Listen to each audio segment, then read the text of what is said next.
Okay, so here are some of the tools that you can use. Google has AdWords, which is a keyword tool, and it's a good tool.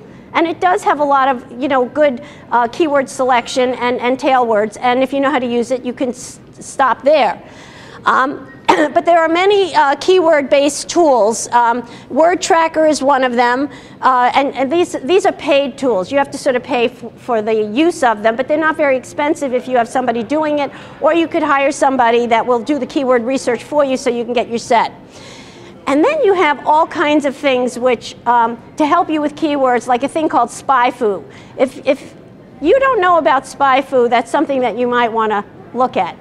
SpyFu is a website out there that can tell you not only what you're paying in your paid search and organic, but it tells you what your competitors are paying as well.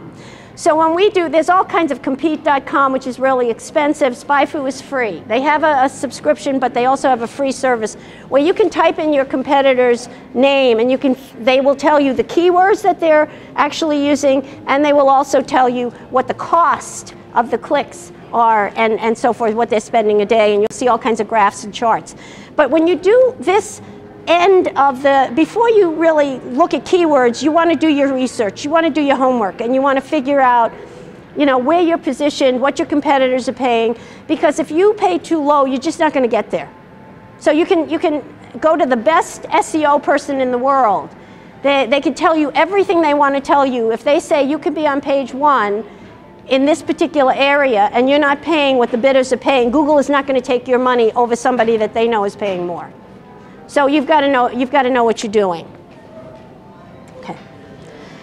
Now, here's something that a lot of people don't know. We were talking about the different vertical search engines, and basically everything is about content. And what we call this kind of content are digital assets. And you have digital assets on your site. Now, these can be actually hosted on your site. There are two types of digital assets. They're hosted assets, and my next slide is going to talk about posted assets. Hosted means you actually have that content on your site. So if you host video, it means you have a video player embedded in your site, so when someone presses play, it plays, and it plays well. But the point is, you're going to optimize that piece of content for keywords. So for example, we're videotaping this presentation today. I will probably chop it up into maybe 5-minute or 3-minute segments. I'm going to optimize those segments for content that I'm talking about, and then I'm not going to host it on my website. I'm going to actually host it on my blog, but I'm going to post it to YouTube. Because we'll talk about that in a minute, why you might want to post video rather than host video. Podcasts, those are audio, or it could be a video podcast.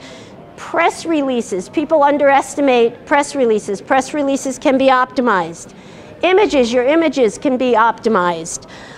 White papers, PDFs can be optimized, and your blogs can be optimized. Now, posted, the reason that you might want to post your videos is that video playback is very expensive. Bandwidth is very expensive.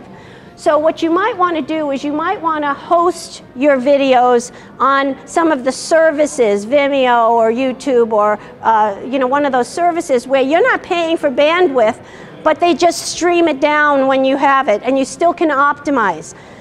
A lot of people don't understand about search, but YouTube is the second largest search engine after Google.